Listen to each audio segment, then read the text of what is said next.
Kita akan mempelajari tentang IoT networking ya. Jadi kita sekarang ini sudah terjun ke IoT-nya ya, di bagian jaringannya ya. Kalau yang kemarin kan kita masih sebatas komponen-komponen, sensor segala macam ya. Jadi masih semacam mikronya, itu raspi-nya segala macam. Jadi hardware-nya. Nah, kalau sekarang kita masuk ke dalam jaringannya ya. Jaringan nanti yang kita bahas itu ada banyak ya. Ada di bagian protokol data, ntar ada protokol media komunikasi segala macam, ya. Jadi ini sama kayak kalian ngambil kuliah jaringan komputer, ya. Tapi yang jaringan komputer itu untuk desktop ya, untuk PC besar, server, laptop segala macam. Tapi kalau yang IoT ini jarkomnya, jaringan komputernya itu untuk perkara ya microcontroller ya. Jadi bukan untuk perangkat besar ya, tapi itu perangkat kecil. Makanya nanti ada beberapa perangkat, sorry, ada beberapa protokol yang di mana dia itu khusus ya, unik. Unik, maksudnya unik itu apa? Ya dia protokol ini dibuat untuk komunikasi antara mesin dan mesin, antara perangkat IoT yang terutama dia harus apa, harus simple dan harus ringan ya, datanya. Ya kenapa? Karena kalau misalnya bayangkan ada 100 perangkat sensor, kalau misalnya protokolnya itu berat, ya maka nanti server juga kan kasihan. Kenapa? Untuk menampung datanya, ya. Kita mulai aja, ya nanti area area IoT itu ada 4 macam ya, dari sisi penelitian, ya dari sisi risetnya, pengembangan ke depannya. Yang pertama adalah breakthrough innovation, ya ini yang breakthrough itu bahasa Indonesianya yang apa ya, yang mencolok, ya yang paling mencolok. Ada 2, semantic interoperability, yang kedua pemanfaatan energi. Nah, yang semantic interoperability maksudnya apa? Yang ini maksudnya apa? Ini kaitannya dengan bagaimana sebuah perangkat IoT itu ya, dia bisa berkomunikasi dengan perangkat yang lain, ya. Kita kan tahu bahwa perangkat IoT itu nggak mungkin dibuat satu perusahaan, tidak mungkin dimonopoli sebuah perusahaan. Nah, pasti kan ada banyak perusahaan-perusahaan, ada banyak orang yang terlibat dalam pembangunan IoT, ya. Apalagi ini berbicara masalah komunitas.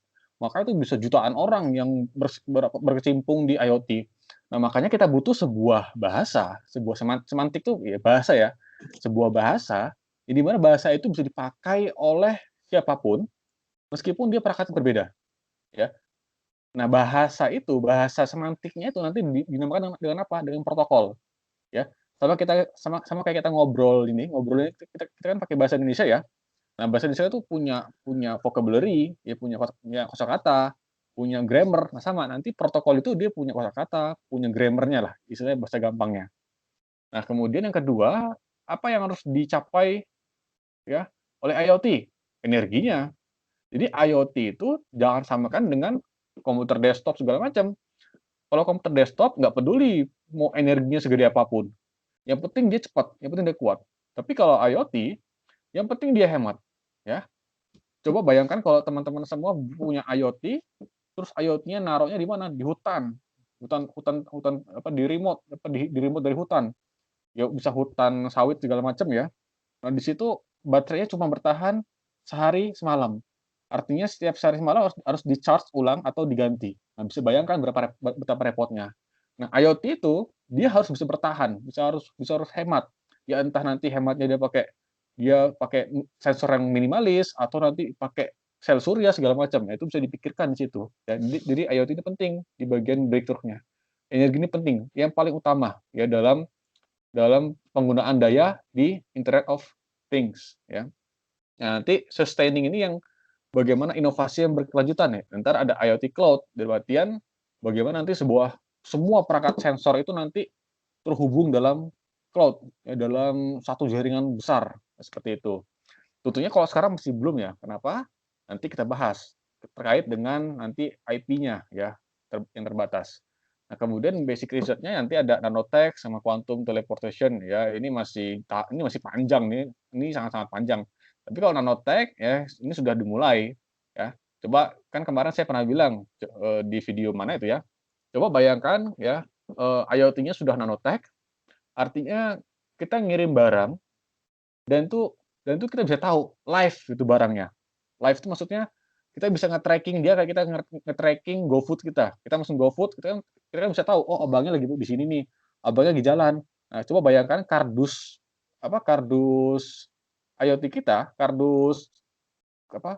paket kita, itu udah ada IoT-nya, dalam artian nanti kita bisa nge-tracking di mana posisinya, ya segala macam. Jadi dari sisi pengiriman lebih aman ya dan lebih cepat. Nah, kemudian ada disruptive innovation, nanti ada virtual world. Nah, ini masih jauh, ini masih panjang perjalanannya. Cuman kalau sekarang ya mungkin kaitannya dengan apa? Dengan virtual reality atau augmented reality ya. Jadi beda antara virtual reality sama augmented. Kalau virtual reality itu dunia yang memang dibuat oleh software. Tapi kalau augmented reality, apa? Kita melihat dunia nyata, cuman dia disisipkan dengan program software ya, seperti itu.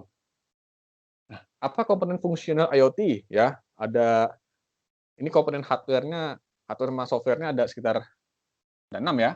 Yang pertama itu adalah untuk interaksi dan berkomunikasi dengan antar IoT.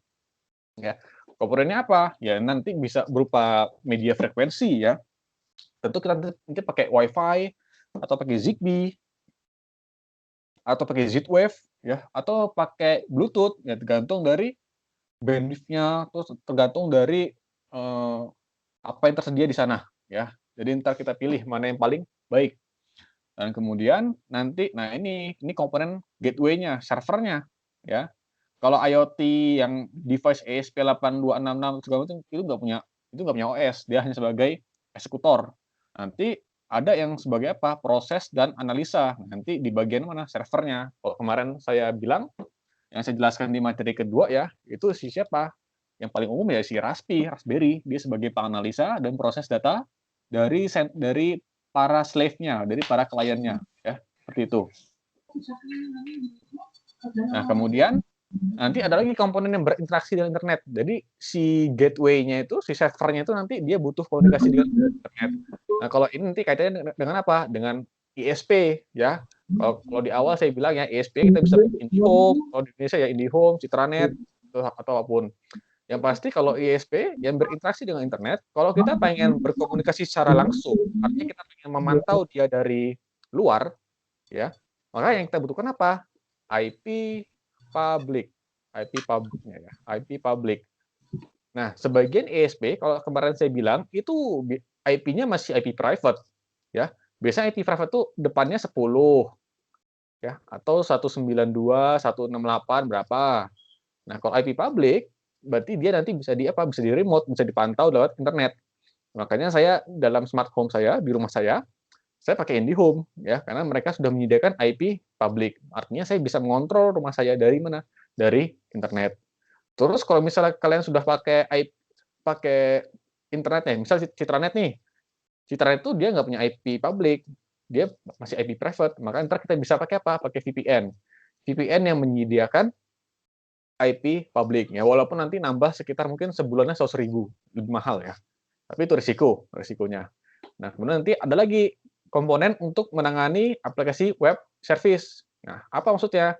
Contohnya kalau teman-teman punya smart home, pengen ngontrol segala macam, pengen ngontrol apa perangkatnya, maka nanti kita butuh apa? Butuh interface ya, butuh nanti kaitannya dengan ini, butuh interface ya, interface-nya. Nah, interface-nya yang paling enak dari mana? Pakai web service ya. Nah, nanti kalau saya jelaskan software-nya kita bisa pakai Nginx atau pakai Apache atau mungkin yang kalau saya pakai itu saya pakai Docker Engine, dia lebih enak dalam mengkonfigurasi segala macam ya. Cuman ini tiket lanjut ya. Jadi belum kita pelajari saat ini. Terus nanti ada komponen untuk mengintegrasikan dengan application service-nya ya. Jadi ini kaitannya dengan apa? Jadi kan kalau ini untuk tampilannya, nah yang kedua ini tampilan. Nah yang kedua ini nanti kaitannya dengan apa? Dengan proses background-nya ya. Jadi proses yang di dalamnya yang tidak interface dengan usernya ya. Bisa nanti dia sebagai routing-nya, controller segala macam ya. Jadi banyak pilihannya. Nah, yang terakhir apa? User interface untuk akses IoT-nya ya. Jadi kaitannya dengan apa? Dengan yang komponen nomor 4 ya. Kalau yang ini nanti kaitannya dengan apa? Dengan tampilannya. Ya tentu saja kalau dia untuk kelas customer, nggak mungkin kita buat tampilan yang ya konsol tuh konsol tuh apa ya? Konsol tuh kayak kayak command line lah. Artinya masih ngetik-ngetik semuanya. Tentu kalau user interface kelas konsumen, maka dia harus apa? Harus ada gambar-gambarnya, harus sejelas-jelas mungkin ya. UI-nya harus sebagus dan sebaik-baik mungkin. Nah, IoT nanti ada dua jenis ya, yang kelas industri sama kelas konsumen ya. Bedanya yang pasti kalau IoT kelas industri ya dia skalanya jauh lebih besar ya. Dia bisa mengolah ratusan data per detik. Ya, makanya nanti kaitannya dengan apa? Maka komunikasinya ya biasanya kalau kelas industri mereka tuh beda. Beda dari protokolnya sama ya. Misal sama-sama pakai MQTT. Cuma nanti dia beda di bagian biasanya medianya. Medianya sama-sama pakai frekuensi tapi frekuensinya biasanya kalau industri dia jauh lebih tinggi atau seperti apa ya. Supaya apa? Supaya bandwidth-nya tuh lebih besar ya atau segala macam. Makanya nanti ada beberapa perangkat ya, ada beberapa protokol yang dia emang diciptakan untuk konsumen atau nanti ada yang versi industrinya ya. Jadi ada berbagai macam jenis protokol data ya. Nah, kalau yang industri nanti ya dia butuh yang handal, aman dan cepat. Nah, kalau konsumen ya, nah biasanya sebenarnya kalau konsumen tuh dia smart home-nya lokal ya, jarang yang di remote lewat internet ya. Kenapa? Karena dari sisi keamanan. Biasanya kalau IoT konsumen tuh keamanannya nggak terlalu seketat industri ya.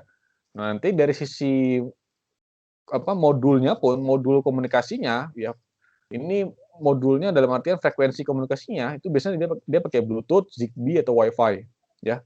Tiga hal ini. Nanti kalau industri dia ada lagi versinya ya seperti itu. Jadi ada dua jenis untuk IoT. Nah, ada namanya IoT gateway ya. Gateway ini adalah penghubung ya, sesuai dengan namanya, gerbang ya. Gerbang utama ya. Nah, gateway ini nanti gunanya itu apa? Untuk menghubungkan antara jaringan lokal sama jaringan internet ya. Nah, jaringan lokal ini jangan kita bahas bahwa dia harus LAN, kabel, WiFi segala macam, enggak. Jaringan lokal ini sesuai dengan yang kita gunakan ya. Kalau saya smart home menggunakan Bluetooth, ya berarti jaringan lokal saya adalah apa? Bluetooth. Kalau saya menggunakan Zigbee, Zigbee itu kalau dibilang apa ya? Dia sama-sama di frekuensinya WiFi. Kan kalau WiFi itu 2,4 GHz ya. Nah, kalau si Zigbee sama juga frekuensinya di 2,4 GHz. Cuman dia beda protokol ya. Jadi kebanyakan dan yang paling bagus untuk smart home ya, itu harus menggunakan Zigbee, jangan pakai WiFi. Ya, kenapa? Kalau pakai WiFi bisa, cuman kalau WiFi itu kenapa kita pisahkan? Pertama dari sisi keamanan, dan yang kedua adalah supaya bandwidth-nya itu nggak terlalu berat. Bayangkan kalau kalian lagi download pakai WiFi, ya pastikan tuh bandwidth-nya besar ya, lagi download ya. Kemudian kalian mau kontrol rumah kalian, ya misal mau nyalain lampu segala macam. Maka kalau kita pakai WiFi, ya dia berat bandwidth-nya. Maka dari itu paling bagus untuk smart home ya kita nanti pakai Zigbee ya. Maka local network ini sesuai dengan yang kita inginkan ya.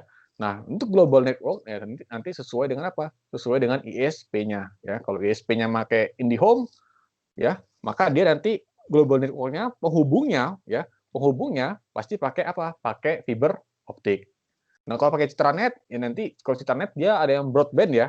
Kalau broadband artinya dia pakai apa? Pakai wireless ya seperti itu.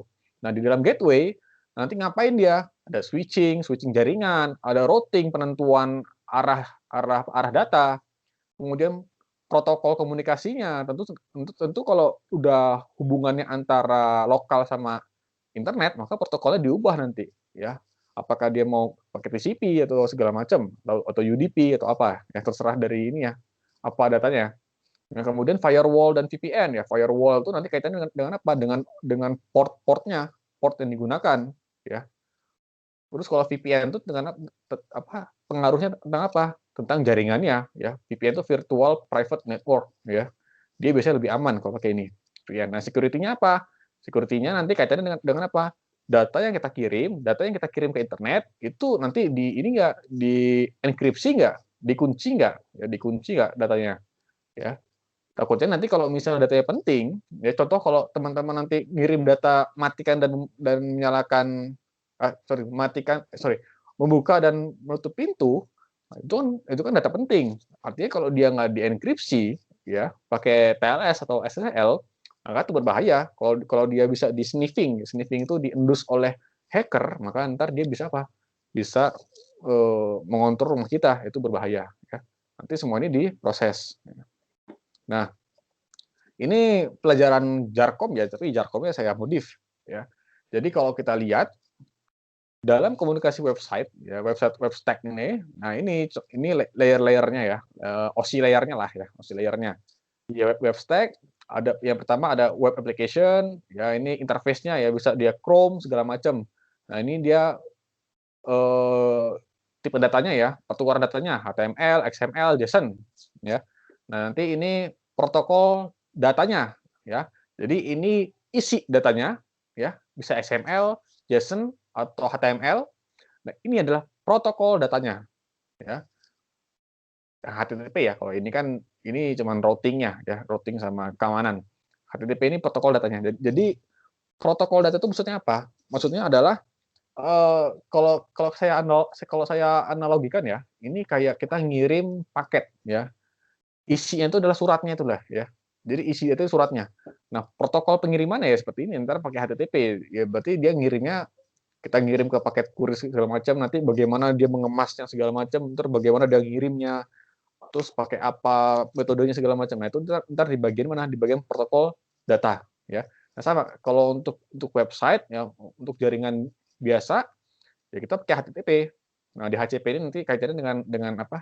Eh, pemberian IP-nya ya, IP root server. DNS ini kaitannya dengan penamaan IP-nya ya. Jadi biasanya kalau teman-teman ngetik google.com, nah itu DNS dia ya, namanya, domain dia. Domain dia adalah google.com ya segala macam. Nanti DNS ini server.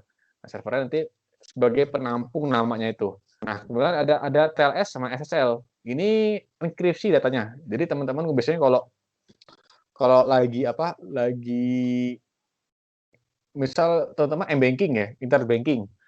Nah, internet banking itu sudah pasti dia punya apa? Punya TLS sama SSL. Artinya teman-teman ngetikin kode apa password sama username itu pasti dienkripsi sama si aplikasinya, ya.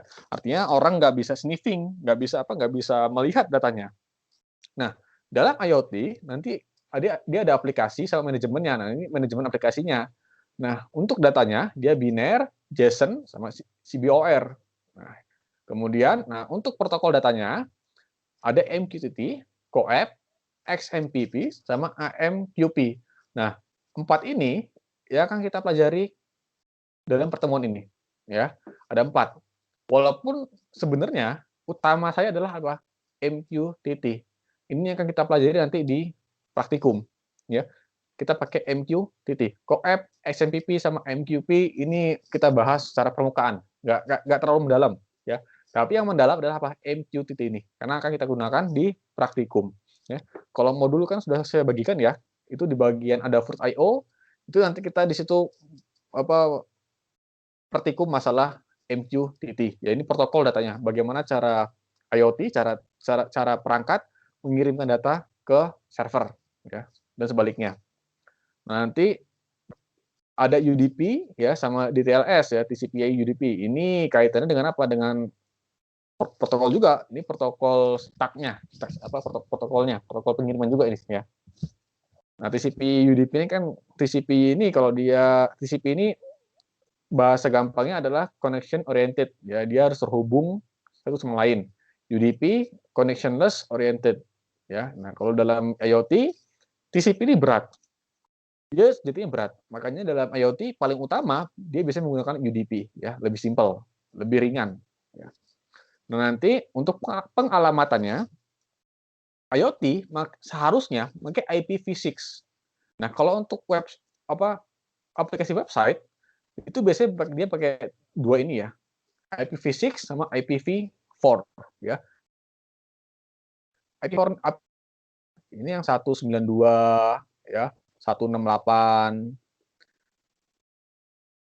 11 ya. Ini IP, ini ID, IPv4. Nah, seharusnya kita sudah menggunakan IPv6. Kenapa? Karena IPv4 alamat IPv4 itu hanya 4 miliar perangkat. Jadi kita bisa memberikan sebuah alamat supaya bisa diremote dari internet, ya, itu hanya 4 miliar perangkat. Coba sekarang dibayangkan, kalau di awal saya menyinggung bahwa tahun ini sudah ada 50 miliar perangkat. Jadi 46 miliar perangkat itu nggak punya IP public. Berarti intinya dia butuh gateway, dia butuh perantara agar dia bisa diakses lewat internet. Ya, gateway-nya bisa RASP atau segala macam. Nah, harapannya ke depannya kita sudah menggunakan IPv6, ya. IPv6 ini dia lebih panjang lagi alamatnya, sehingga IPv6 bisa mengakomodir sekitar, saya lupa berapa hitungannya, kalau nggak salah sampai belasan triliun. Jadi belasan triliun perangkat yang bisa di remote di internet, ya. Cuman masih belum diterapkan ya sama sekarang, ya. Karena memang kenapa? Karena untuk merubah IPv4 ke IPv6 itu harus mengupgrade perangkatnya. Kalau perangkat kita mah murah.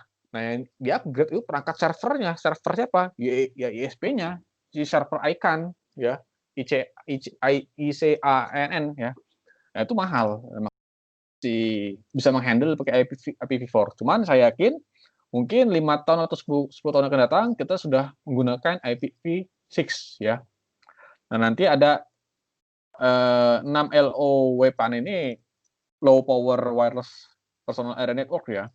Ini kaitannya dengan media komunikasinya, ya, protokol komunikasinya. Nah, kemudian nanti perangkat fisikalnya, ya, ada Ethernet, DSL, Wi-Fi segala macam. Nah, kalau yang ini nanti dia kaitannya dengan apa ya? Dengan Zigbee, terus pakai Zigbee, Wi-Fi, Z-Wave, ya, atau Bluetooth, ya, tergantung dari yang kita pilih. Nah, terus apa yang kita lihat ya dari jaringan IoT ini, ya? Tantangannya, keamanan, ya. Ini paling utama, ya. Dalam artian karena semua perangkat nanti terhubung dengan internet, maka harus aman dari hacker, ya. Skalabilitas, ya. Ini kaitannya dengan apa? Dengan nanti di industri, ya. Bayangkan 1.000 perangkat harus berkomunikasi, ya, antara satu sama yang lainnya, ya. Nanti dikumpul di server, maka kita harus bisa menghitung, ya, bagaimana kemampuan dari si servernya, ya, sama jaringannya, ya. Nah, nanti efisiensi energi, nanti penting. Sebuah perangkat IoT, dia kalau dia menggunakan baterai, ya, dan dia di remote dari tempat yang terpencil, maka ya dia harus sangat-sangat hemat, ya, harus sangat hemat. Contoh, untuk perangkat smart home aja yang saya lihat di pasaran, yang dia pakai baterai itu bisa hemat sampai 2 tahun, ya. Padahal baterai kecil. Nah, itu penting, ya, itu penting dalam artian kalau untuk sisi konsumen dia harus benar hemat. Kemudian manajemen bandwidth, nah ini penting, ya. Jadi dalam IoT, ya, kalau dia perangkat sensornya banyak, ya, maka dan dia harus berkomunikasi dengan yang lainnya, maka kita harus mengatur bandwidth-nya, ya. Karena menggunakan Wi-Fi, jaringan wireless itu terbatas bandwidth-nya. Makanya kita nggak bisa menumpuk banyak data, kecuali kalau pakai kabelan. Kalau kabelan mah aman. Cuman masalahnya kan bukan itu tujuannya, ya. Bandwidth yang penting, ya, seperti itu. Nah, kemudian analisa dan modeling, ya, modeling dari data sensornya segala macam. Interfacing, ya, ntar tampilannya seperti apa. Interoperability, ya, ntar kaitannya bagaimana komunikasi antara perangkat IoT, ya. Meskipun dia berbeda tipe, ya. Antara RASP dengan ESP8266 itu beda tipe, beda kelas. Maka bagaimana mereka bisa berkomunikasi antara satu sama yang lainnya. Data storage, ya, ini penting. Emang dia emang nggak ditaruh di ini, nggak ditaruq di ESP8266, tapi dia biasanya disimpan di mana? Di server. Kalau servernya RASP, maka kalau misal data yang diterima tuh 30 megabyte per second, maka kita harus gunakan apa? Gunakan SSD. Ya, bisa kita gunakan hard disk atau gunakan micro SD, ya. Kenapa? Karena bakal lambat. Nah, kemudian data analisanya. Nah, ntar kita mau diapain? Apa ntar kita mau tambahin artificial intelligence atau pakai machine learning? Ntar dia biar bisa sebagai apa? Sebagai decision making, entar itu lebih dalam lagi. Kemudian manajemen kompleksitas. Nah, semua perangkat ini kan pasti bakal kompleks ya, ini kaitannya dengan apa, dengan skalabilitas ya, kaitannya dengan skalabilitas. Nah, semua perangkat ini nanti bagaimana cara mengaturnya, dari routing-nya, terus nanti bagaimana mereka pengaturan bandwidth-nya segala macam. Nah, apa yang perlu diperhatikan, yang dalam IoT tentu nanti kalau IoT dalam LAN itu simpel, cuman kalau IoT dalam jaringan internet, maka nanti kita harus menyesuaikan dengan apa, dengan jaringan internetnya, ya. Ini penting. Kemudian, nah pemilihan teknologi komunikasi IoT itu nanti mempengaruhi. Contoh nih, contoh dalam smart home, itu ada 2 teknologi yang saling berperang, Zigbee sama Z-Wave. Zigbee itu sangat murah. Kenapa? Karena dia terbuka, dalam artian kita nggak perlu bayar license untuk apa, untuk menggunakan ini. Makanya dia lebih murah dan lebih perkembangannya itu lebih apa ya, lebih universal. Tapi kalau Z-Wave itu lebih mahal. Kenapa? Karena Z-Wave itu protokol yang dimiliki oleh sebuah perusahaan, sehingga dia monopoli di situ. Cuman si Z-Wave emang lebih mahal, tapi dia lebih simpel dalam sisi penggunaan. Kenapa? Karena diatur oleh satu satu perusahaan.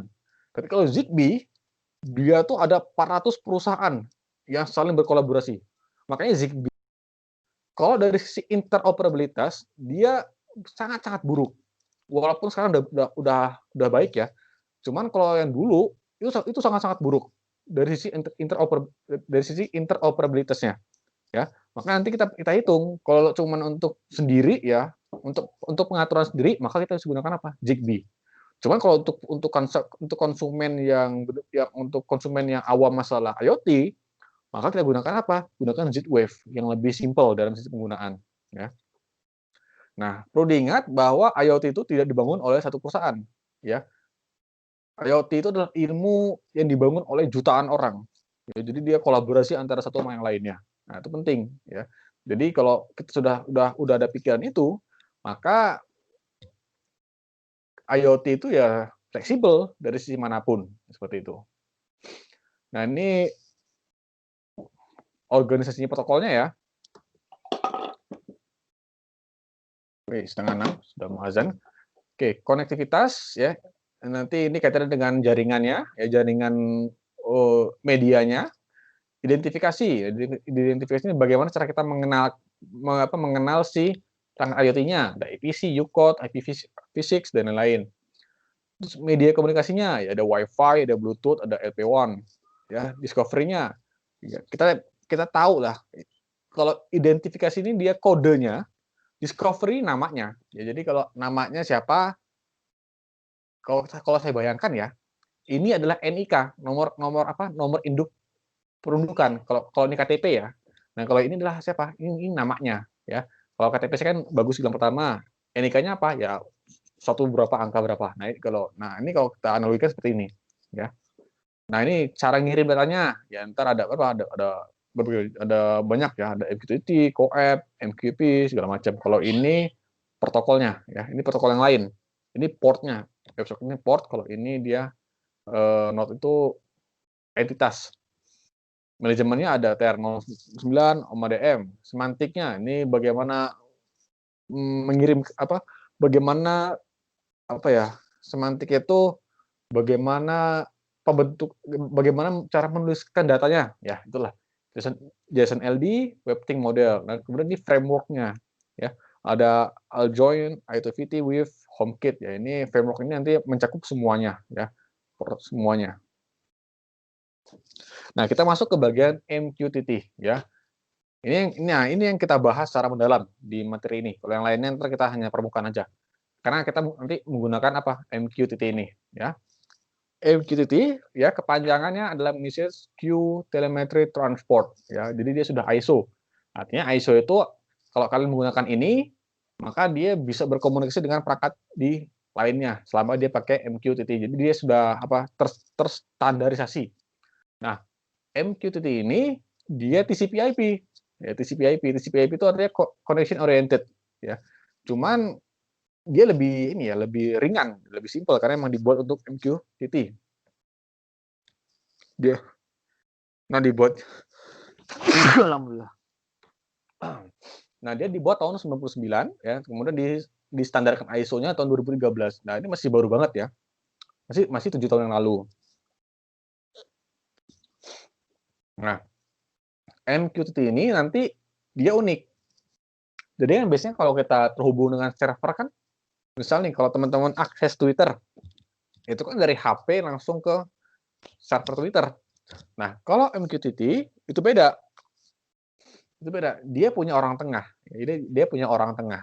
Orang tengah itu nanti penghubung antara si server atau publisher, ya publisher namanya kalau di MQTT, sama si klien atau si subscriber ya. Jadi ntar ada perbedaan istilah dalam MQTT.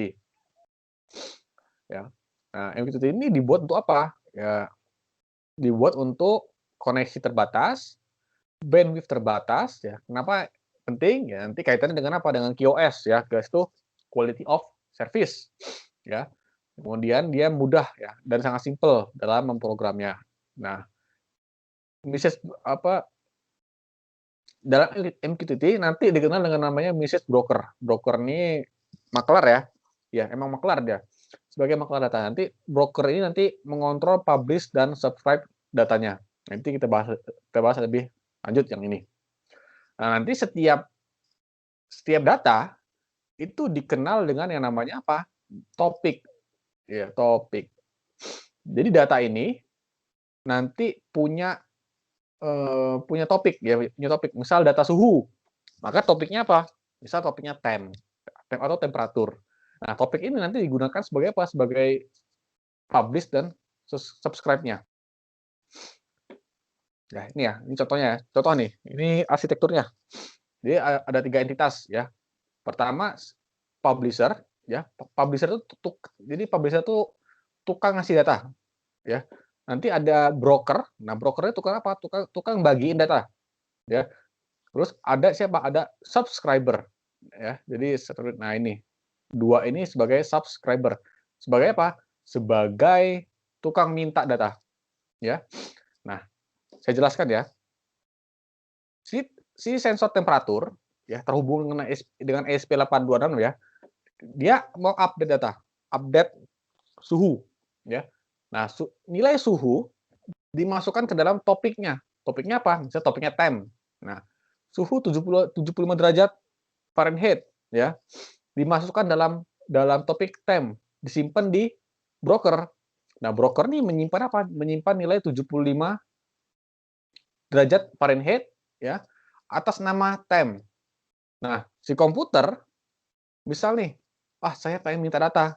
Maka si komputer nanti subscribe topiknya si temp ya, temp. Subscribe. Jadi si komputer ngirimin subscribe ke broker, saya minta data dengan topik temp. Maka si temp dipanggil di brokernya ini ya, dipanggil ternyata muncul angka 75. 75 dikirim dipublish ke komputer. Maka komputer nanti akan dapat nilai 75. Nah, topik ini penting. Kenapa? Karena kalau misalnya kalian nulis temperatur, sedangkan di sini temp, maka ya nggak dapet. Ya, kenapa? Nggak sesuai dengan topiknya. Ya, jadi topik ini ya penting untuk minta datanya. Ya, sama di mobile device pun seperti itu. Jadi kalau misalnya dia mau minta data ya dia lewat broker harus sesuai dengan apa? Dengan topiknya. Jadi kalau biasanya kan kita antara client server langsung ya, misal mobile device langsung ke sini ya. Atau si sensor langsung ngirim ke server, ke komputer ya. Nah, enggak, tapi kalau di MQTT dia punya orang tengah sebagai pengumpul data dan pembagi data ya. Dikumpul dulu baru nanti si broker mengatur ngasih ke siapa aja yang ke subscribe ya, seperti ini. Ya, jadi ini arsitektur MQTT ya. Kalau saya gampangkan, bahasa gampangnya adalah ada konsumen, ada distributor, ada produsen ya. Misal saya produksi ciki, nah, ciki itu saya kasih ke mana? Ke warung-warung, ke distributor. Nah, dari warung itu dia ngepulin ciki, ngumpulin cikinya, ciki yang dari mana? Dari produsen. Nah, si pembeli, konsumen pengen nyari, saya pengen beli ciki, maka entah topiknya apa? Ciki itu. Nah, ketika dia nggak langsung ke siapa? ke produsen, enggak. Tapi dia ke siapa? Ke warung itu, ke siapa? Ke distributor. Nah, jadi bahasa gampangnya broker itu kita anggap sebagai warungnya, ya, pengumpul datanya. Siapa yang butuh tinggal sesuaikan dengan topiknya, ya. Oke, paham ya? Nah, apa implementasi dari MQTT? Ya, banyak ya. Kalau teman-teman pakai Facebook Messenger, ya itu basicnya MQTT ya. Dari publisher-nya siapa? Publisher ngirim pesan. Disimpan di server dulu, server Facebook. Nanti kalau kita aktif, maka ntar kita minta data ke Facebook untuk update percakapan. Nanti si Facebook ngirim sesuai dengan topiknya nggak? Topiknya itu ya mungkin topiknya adalah username-nya ya, jadi username-nya nanti diupdate ke HP kita seperti itu. Nah ini yang kita pakai nanti ya, ada Adafruit.io. Jadi Adafruit.io ini dia MQTT berbasis server. Jadi berarti dia sudah kelas internet ya. Jadi kita bukan kelas LAN lah ya. Seperti itu. Nanti MQTT ada 2 jenis ya. Nanti ada versi yang S tambahannya. S itu apa? Secure. Yang versi ini datanya itu nggak di enkripsi. Jadi artian kalau kalian ngirim 75 derajat Fahrenheit, ya itulah yang dikirim nilai angka itu. Jadi tidak di enkripsi. Nah, ini berbahaya kalau misalnya tidak penting, ya. Nah, maka dari itu nanti dia ada enkripsinya. Ya, maka nanti kalau dikirim bukan 75 tapi angka-angka yang sudah diolah ya supaya dia tidak bisa dibaca kecuali sama yang punya kuncinya, ya, seperti itu. Oke. Di MQTT itu nanti ada yang namanya pengkelasan ya, mengkelaskan sesuatu. Nah, apa maksud dari kelas itu? Ya, itu namanya QoS. QoS itu Quality of Service, ya. Nah, apa maksudnya? Maksudnya adalah kalau kita mau ngirim data ke broker, ya, atau dari broker ke subscriber, maka nanti dia ada kelas pengirimannya. Ada kelas 0, kelas 1, dan kelas 2. Apa QoS ya? Ada QoS. Jadi QoS itu pengkelasan bagaimana perangkat itu mengirimkan datanya, ya. Nanti kelasnya ada 0, 1, sama 2. Ini kalau kita andaikan ya dalam QoS itu kalau kita andaikan QoS itu adalah seperti kita mau ngirim barang ya. Teman-teman kalau beli belanja di Tokopedia atau Bukalapak, tentu kita bisa mengirimkan mau berapa lama kita ngirimnya. Bisa same day, bisa besok nyampe, atau bisa 2 sampai 3 hari. Nah, sama. QoS itu seperti itu. Bagaimana kita mau ngirimnya, berapa lama kita mau ngirim, bukan berapa lama ya, tapi bagaimana kualitas pengirimannya. Ada garansi nggak bahwa data itu nyampe? Nah, terlebih lagi, ada nggak garansi bahwa data yang nyampe itu beneran data yang dikirimkan? Ya, karena bisa jadi kalau pengiriman data lewat lewat jaringan wireless, itu bisa jadi kita kena interferensi ya, interferensi sehingga nanti data yang dikirimkan itu biasanya rusak ya. Yang seharusnya 75 derajat bisa jadi nanti 73, 70 ya. Itu bisa terjadi ya. Kenapa? Karena yang namanya jaringan jaringan wireless ya, karena dia berupa gelombang, dia bisa kena interferensi dari gelombang lain. Nah, itu bisa berbahaya ya. Nah, maka dari itu dalam MQTT kita bisa menentukan bagaimana kualitas pengirimannya, ya. Ada kelas 0, kelas 1, dan kelas 2. Kelas 0 ini paling rendah ya, kelas paling rendah. Yang tertinggi kelas 2. Ya, nanti kita bisa pilih dari segi kualitas. Nah, kelas 0 ini adalah kelas yang kalau dibilang ya wes saya ngirim tapi nggak peduli mau nyampe atau enggak, ya. Jadi dia nggak peduli. Jadi saya ngirim itu urusan mereka. Mau nyampe atau enggak ya walau alam. Ya, itu kelas 0. Biasanya dia untuk data yang nggak terlalu penting. Nah, kelas 1 dia ngirimnya bisa berkali-kali. Nah, dengan harapan ketika dia ngirim berkali-kali itu pasti semoga ada yang nyampe. Nah, seperti itu. Kelas 2 pasti nyampe, ya. Jadi dia kelas 2 ini kayak semacam inilah premiumnya. Premium dalam artian dia ada jaminan data pasti nyampe dan data pasti benar. Cukup jadi si subscriber atau broker nanti dia cukup sekali nerima itu ya udah datanya bagus gitu. Artinya dia kasta tertinggi lah dalam sisi pengiriman data ya. Ada cuman 3 kelas dalam QoS, dalam MQTT. Ya ini yang lupa saya bahas tadi. Nah, sekarang kita lanjut ke CoAP ya. CoAP itu Constraint Application Protocol. Ya, ini nggak yang CoAP, XMPP, AMQP nggak terlalu kita bahas secara mendalam ya. Jadi hanya permukaan karena ini nggak kita gunakan nanti di praktikum ya. Oke, dia merupakan REST ya, REST Representational State Transfer ya, merupakan standar tatap muka antara HTTP, client dan server. Jadi kalau sebelumnya kan dia ada 3 entitas, ada broker, kemudian ada publisher, ada subscriber. Tapi kalau yang CoAP dia nggak ada orang tengah. Artinya komunikasi antara entitas, antara pangkat, yaitu langsung berkomunikasi di antara lainnya. Nah, dibuat untuk IoT ya, dan juga dia itu lebih hemat data. Dan kemudian, nah dia pakai UDP ya. Jadi kalau UDP itu User Datagram Protocol. Nah, UDP itu dia connectionless, dalam artian ketika kita ngirim data ke perangkat lain, itu biasanya dia nggak ada semacam nggak ada semacam bridging-nya segala macam, nggak ada semacam koreksi data segala macam. Jadi dia lebih simple UDP itu. Tapi dari sisi pengiriman data dia biasanya lebih rentan. Lebih rentan apa? Lebih rentan datanya itu hilang. Ya, tapi kalau lawannya TCP itu terjamin nyampe ya. Cuman masalahnya TCP itu lebih berat ya. Sedangkan UDP dia sangat ringan karena nggak terlalu banyak yang yang dikirim ya, seperti itu. Nanti ada 2 jenis, ada 2 layer ya. Ada messaging ya pesannya, kemudian ada request and response ya. Ntar kita bahas lebih lanjut yang bagian sini ya. Nah, nanti messaging itu dia tanggung jawabnya untuk apa? Untuk pesannya ya, untuk isi pesannya segala macam. Nanti bagaimana model pemesanannya ya. Nanti request sama respon itu nanti kaitannya dengan apa? Dengan komunikasinya. Jadi messaging itu pesannya, request and respon itu adalah bagaimana cara mereka ngobrol, ya ngobrolnya seperti itu. Nanti ada 4 model, ya ada confirmable, non confirmable, ada piggyback dan separate. Ya bedanya apa? Nanti kita bahas lebih lanjut.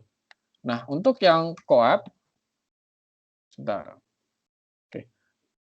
Untuk CoAP, jadi dia itu layernya ada application sama UDP ya. Nah di tengah-tengahnya ada request and message ya, request and respond, ada message. Ini CoAP ya, cuma 2 bagian. Apa yang confirmable? Jadi kita ada 4 tipe ya, ada 4 tipe model ya, request sama respond. Jadi yang 2 pertama, yang confirmable dan non confirmable ya, itu yang versi pertama itu dia misal nih si klien minta data ke server ya, misal saya minta minta data suhu ya, maka si klien akan ngirimin pesan confirmable ke server. Nah, si server nanti kalau dia menerima pesan itu akan mengirimkan ACK. ACK itu artinya apa? Acknowledge. Acknowledge itu artinya bahasa gampangnya adalah oke, pesan saya terima. Ya. Jadi ACK itu bukan jawaban, ya, tapi merupakan sebuah apa? Sebuah konfirmasi pesanan bahwa permintaan dari si klien itu diterima, ya. Nah, ada lagi non confirmable message. Ya, ini lawannya, artinya si klien ngirim data, pesan, permintaan, tapi dia tuh nggak peduli, ya, dia nggak peduli. Yang versi confirmable message, pesan yang nggak nyampe, ya. Misalnya si klien nggak nerima, maka si klien akan ngirimin lagi terus datanya sampai si server ngirimin ACK, ya seperti itu. Nah yang kedua, si klien ini ngirimin permintaan atau pesan, tapi dia nggak bakal nungguin ACK, dia anggap bahwa udah ngirim ya wes selesai ya. Jadi kalau misalnya pun dia nggak terima ACK, terus kalau misalnya pesannya nggak nyampe pun dia nggak peduli ya. Ataupun pesannya itu jalan meskipun nyampe dia nggak peduli. Nah itu very non message ya.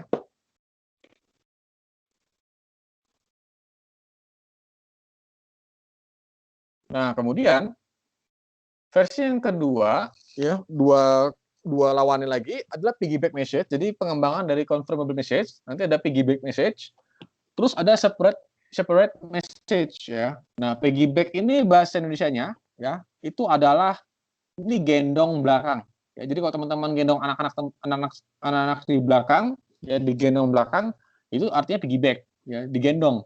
Apa yang digendong? Datanya. Contoh si klien minta data nih, minta data apa? Suhu. Saya minta suhu terbaru. Maka si server akan mengirimkan data, oke, permintaan saya terima, plus datanya. Datanya apa ya?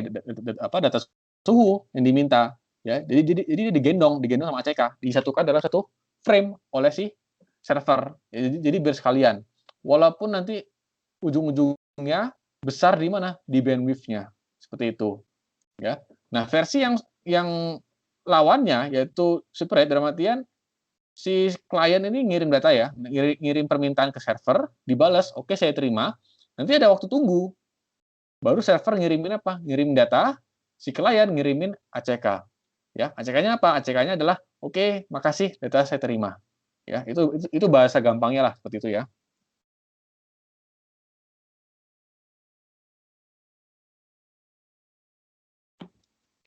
Ya, jadi ini CoAP untuk request and response model ya. Nah, apa kelemahan ya? Kalau aplikasinya ya banyak ya. Ada VoIP. VoIP itu voice over internet ya. Kemudian video transfer, file transfer ya, FTP segala macam, gaming, streaming ya, IoT ya. Kemudian kelemahannya apa? Nah, CoAP ini ya dia tidak punya QoS, quality of service. Jadi pengiriman data semua ini ya wes ya tergantung dari request and response modelnya, tidak ada kelas-kelasnya ya. Kemudian nah dia karena dia berbasis teks ya, maka nanti biasanya lebih besar di bagian bandwidth-nya, maka nanti biayanya lebih gede. Nah, kemudian nanti datanya di-encode dulu ya dalam base 64 untuk pengirimannya, ya seperti itu. Kemudian ada XMPP, ya XMPP itu Extensible Messaging and Presence Control ya. Jadi bahasa ini didasarkan dengan XML, ya XML itu Extensible Markup Language ya.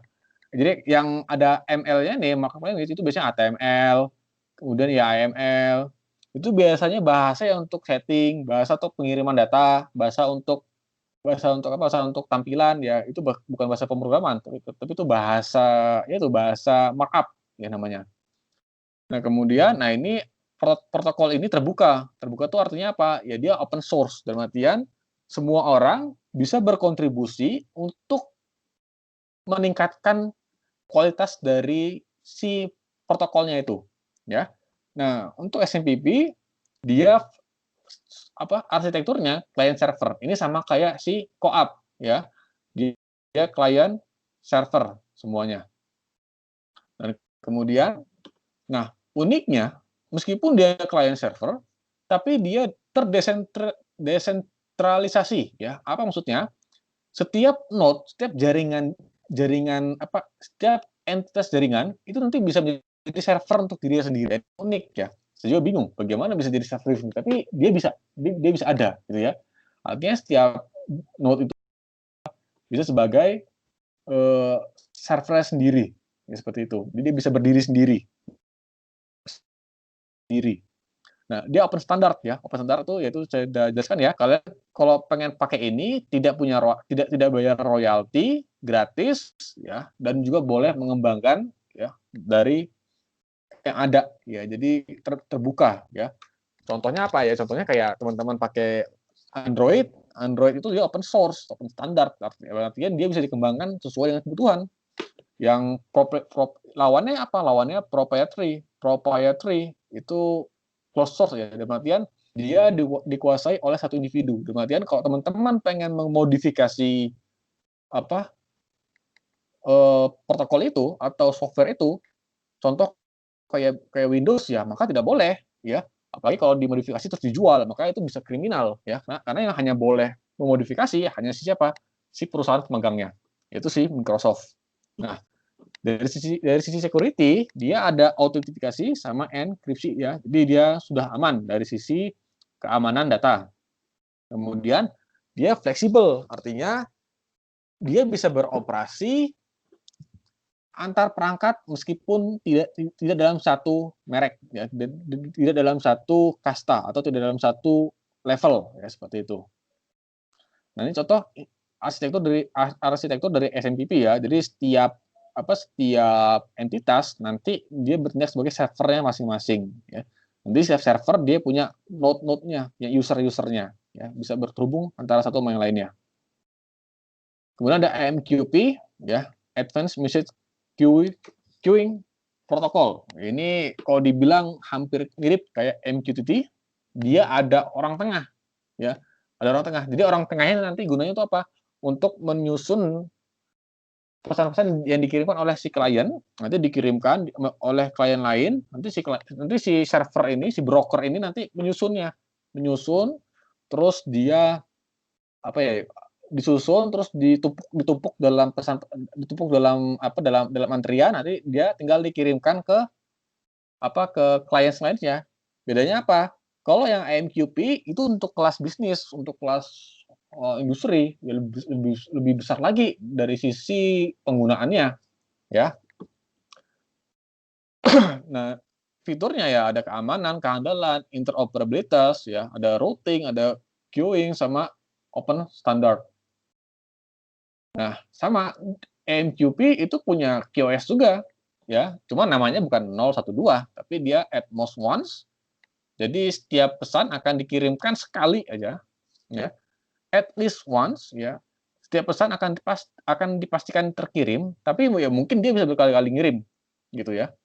Nah, exactly once yang paling tinggi ya, sama kayak kelas 2, pesan yang dikirimkan pasti sampai ya, dan dia biasanya cuma sekali nyampe ya wes selesai ya, seperti itu. Jadi hampir sama kayak MQTT. Nah, nanti komponennya ada si brokernya ya, si exchange-nya ini ya, sebagai broker ya. Nanti dia nerima pesan, terus dia merutekan pesannya itu ke dalam queue ya. Nah, queue-nya ini nanti sebagai apa? Jadi sebelum sebelum dikirimkan ya, semua pesan itu akan ditumpuk dulu, baru nanti dikirimkan ke klien ya. Nah, nanti binding semacam apa ya? Semacam kalau dibilang siapa yang boleh nerima pesannya ya. Binding itu kalau bahasa Indonesianya adalah ikatan ya, diikat. Jadi siapa yang punya ikatannya itu? Ya, siapa si user yang membutuhkan ya bindingnya siapa? Oke, selesai ya. Oke,